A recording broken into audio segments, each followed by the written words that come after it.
अब अगला अध्याय है भारतीय चुनाव प्रक्रिया। तो इसमें हम लोग सबसे पहले पढ़ेंगे चुनाव सुधार।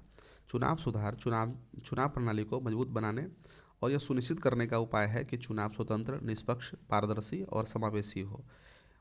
इनका उद्देश्य खामियों को दूर करना, मौजूदा प्रक्रियाओं की चुनौतियों का समाधान करना और स्वच्छ राजनीति, निष्पक्ष चुनाव और जिम्मेदार विधायकों को बढ़ावा देना है। इसमें देखिए 1996 से पहले प्रमुख चुनावी सुधार। तो इलेक्ट्रॉनिक वोटिंग मशीन ईवीएम 1982 में, मतदाता आयु में कमी 1988 में, 61वें संविधान संशोधन अधिनियम के माध्यम से जो आयु थी 21 से घटा करके 18 कर दी गई, जिससे युवाओं की भागीदारी बढ़ी। बूथ कैप्चरिंग विरोधी उपाय 1989 में, बूथ कैप्चरिंग के मामले में चुनाव आयोग को मतदान स्थगित करने या चुनाव रद्द करने का अधिकार दिया गया। फिर उसके बाद देखें तो निर्वाचक फोटो पहचान पत्र यानी कि इपिक 1993 में चुनाव आयोग ने सटीकता सुनिश्चित करने और मैंने स्वच्छ पहचान, ये क्या है, पहचान को रोकने के लिए पंजीकृत मतदाताओं को फोटो पहचान पत्र जारी करना शुरू किया। ये 1993 में हुआ। प्रमुख चुनाव सुधार देखें, दिनेश गोस्वामी समिति पर आधारित। इसमें उम्मीदवारों का वर्गीकरण, पहला मान्यता प्राप्त पार्टी उम्मीदवार, दूसरा पंजीकृत अपंजीकृत पार्टी उम्मीदवार और निर्दलीय उम्मीदवारों में इसे वर्गीकृत किया गया। अयोग्यता खंड देखें तो राष्ट्रीय सम्मान अपमान निवारण अधिनियम 1971 के तहत दोष सिद्धि होने पर चुनाव लड़ने से 6 साल के लिए अयोग्यता हो जाती है। इसके बाद देखें तो अधिक प्रस्तावक, गैर पार्टी उम्मीदवारों को नामांकन के लिए 10 प्रस्तावकों की आवश्यकता होती है। 2 सीटों की सीमा, उम्मीदवारों को अधिकतम 2 निर्वाचन क्षेत्रों में चुनाव लड़ने की अनुमति है। उपचुनाव देखें तो रिक्ति के 6 महीने के भीतर आयोजित किए जाने चाहिए। मतदान प्रतिबंध देखें तो मतदान केंद्रों के पास हथियारों और शराब की बिक्री पर प्रतिबंध। वीवीपैट की शुरुआत, चुनाव आयोग ने मतदाताओं के वोट के सत्यापन के लिए वीवीपैट यानी कि voter verifiable paper audit trail की शुरुआत की। दोषी सांसदों और विधायकों की तत्काल अयोग्यता, सर्वोच्च न्यायालय ने लिली थॉमस मामले में यह निर्णय दिया कि दोषी सांसदों और विधायकों को अपील के लिए 3 महीने का समय दिए बिना सदन की सदस्यता से तत्काल अयोग्य घोषित कर दी जाए। मतदाता सूची का विशेष गहन पुनरीक्षण, ये 2025 में हुआ। भारत में स्वतंत्र और निष्पक्ष चुनाव कराने में चुनौतियां देखें तो पहला, बूथ कैप्चरिंग और हिंसा, मतदाताओं को डराने धमकाने और बूथ स्तर पर हिंसा घटना अभी भी जारी है, जैसे बंगाल पंचायत चुनाव में देखें तो। दूसरा देखें तो राजनीति का अपराधीकरण, पार्टियां गंभीर आपराधिक आरोपों वाले उम्मीदवारों को मैदान में उतारना जारी रखती है। लगभग 40% सांसद पर आपराधिक मामले दर्ज हैं। फिर देखें तो आदर्श आचार संहिता का उल्लंघन, लाउड स्पीकरों, सार्वजनिक स्थानों का दुरुपयोग और वोट खरीदने की प्रथाएं व्यापक रूप से जारी है। फिर देखें तो अपारदर्शी चुनावी फंडिंग, काला धन और राजनीतिक फंडिंग में पारदर्शिता की कमी विश्वास को कमजोर करती है। उदाहरण के लिए सुप्रीम कोर्ट द्वारा इलेक्टोरल बॉन्ड को रद्द करना। फिर है अत्यधिक व्यय, पार्टियों के लिए कोई खर्च सीमा नहीं होने से अत्यधिक व्यय होता है और प्रचारकों का खर्च उम्मीदवारों की सीमा से बाहर रखा जाता है। जातिगत और सांप्रदायिक ध्रुवीकरण, पार्टियां नफरत भरे भाषण और विभाजनकारी राजनीति के जरिए जाति, धर्म और क्षेत्रीय पहचान का शोषण करती है। इसके बाद देखिए चुनावों में प्रौद्योगिकी का उपयोग, नई पहल कर्नाटक चुनाव में सी विजिल ऐप, आदर्श आचार संहिता के उल्लंघन की वास्तविक समय में रिपोर्ट करें, सुविधा पोर्टल, पार्टियों उम्मीदवारों के लिए ऑनलाइन नामांकन और अनुमतियाँ। फिर गरुड़ ऐप बूथ स्तर का अधिकारी यानी कि बीएलओ के साथ समन्वय स्थापित करता है। आय का रास्ता देखें तो बोहरा समिति 1993 ने भारत में राजनेता नौकरशाह आपराधिक गठजोड़ का पर्दाफाश किया और संगठित अपराध और राजनीतिक में उसके प्रभाव को रोकने के लिए समन्वित खुफिया जानकारी साझा करने हेतु एक नोडल एजेंसी की सिफारिश की। भारतीय लोकतंत्र को मजबूत करने के लिए चुनावी सुधार अत्यंत महत्वपूर्ण है। पारदर्शी वित्त पोषण, दागी उम्मीदवारों की सख्त अयोग्यता, चुनाव आयोग को सशक्त बनाने और स्वच्छ एवं समावेशी मतदाता सूची सुनिश्चित करने पर ध्यान केंद्रित किया जाना चाहिए।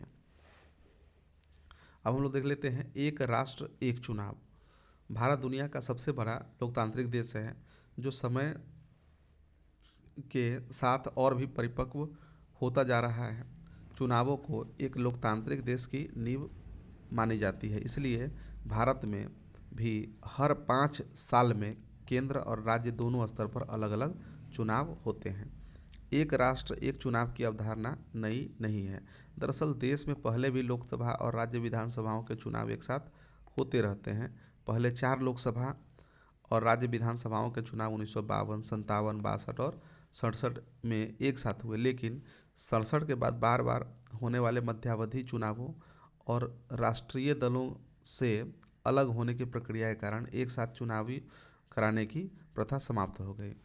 एक साथ चुनाव, जिसे आमतौर पर एक राष्ट्र एक चुनाव के रूप में जाना जाता है, का अर्थ है लोकसभा, सभी राज्य विधानसभाओं और स्थानीय निकायों का चुनाव एक साथ कराना। भारत में वन नेशन वन इलेक्शन का ऐतिहासिक विकास देखें तो स्वतंत्रता पूर्व संदर्भ में इसे देखें तो एक साथ चुनावों की अवधारणा भारत सरकार अधिनियम 1935 के अंतर्गत औपनिवेशिक चुनाव प्रणाली में निहित है। स्वतंत्रतोत्तर काल में देखें तो 1952 से 67 में प्रथम आम चुनाव 1952 भारत ने अपनी लोकतांत्रिक यात्रा लोकसभा और सभी राज्य विधानसभाओं के लिए समकालीन चुनावों के साथ शुरू की। क्रम देखें तो 57, फिर 62, फिर 67 में एक साथ चुनाव सफलतापूर्वक आयोजित किए गए, जिससे राजनीतिक और प्रशासनिक स्थिरता सुनिश्चित हुई।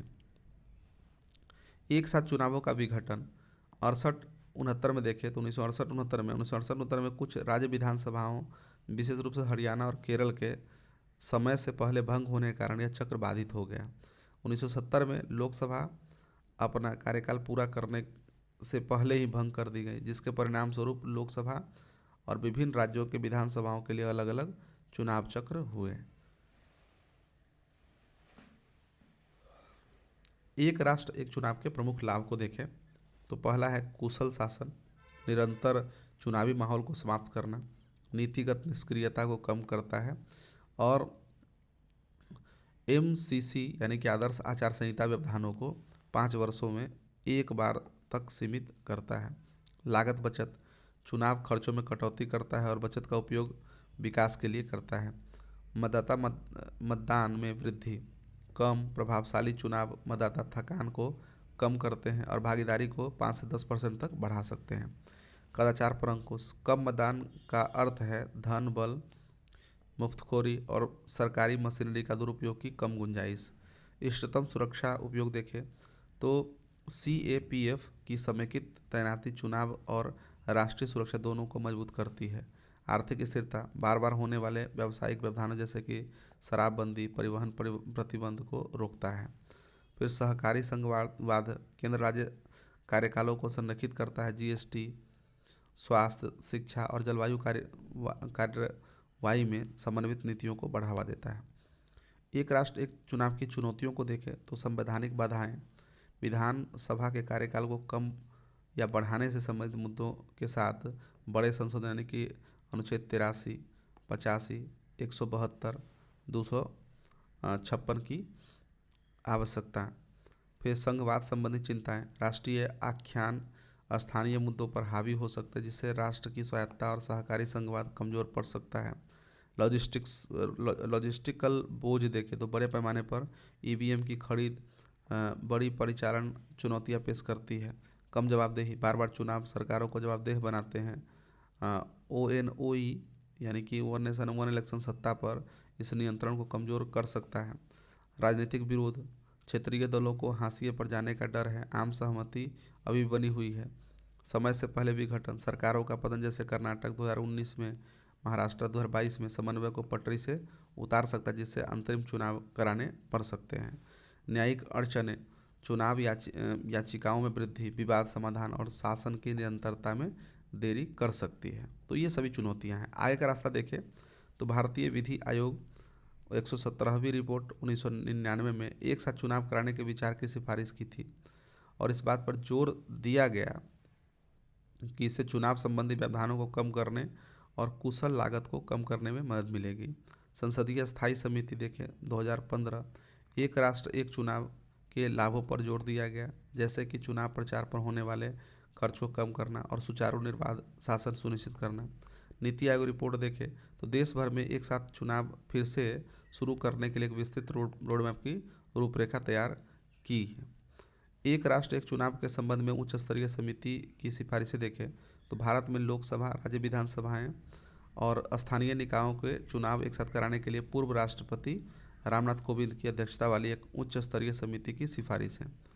तो अनुच्छेदों का सम्मेलन देखें तो इसमें अनुच्छेद 82A में संशोधन करके राष्ट्रपति को लोकसभा और राज्य विधानसभाओं के चुनाव के लिए निर्धारित तिथि निर्धारित करने का अधिकार दिया जाना चाहिए।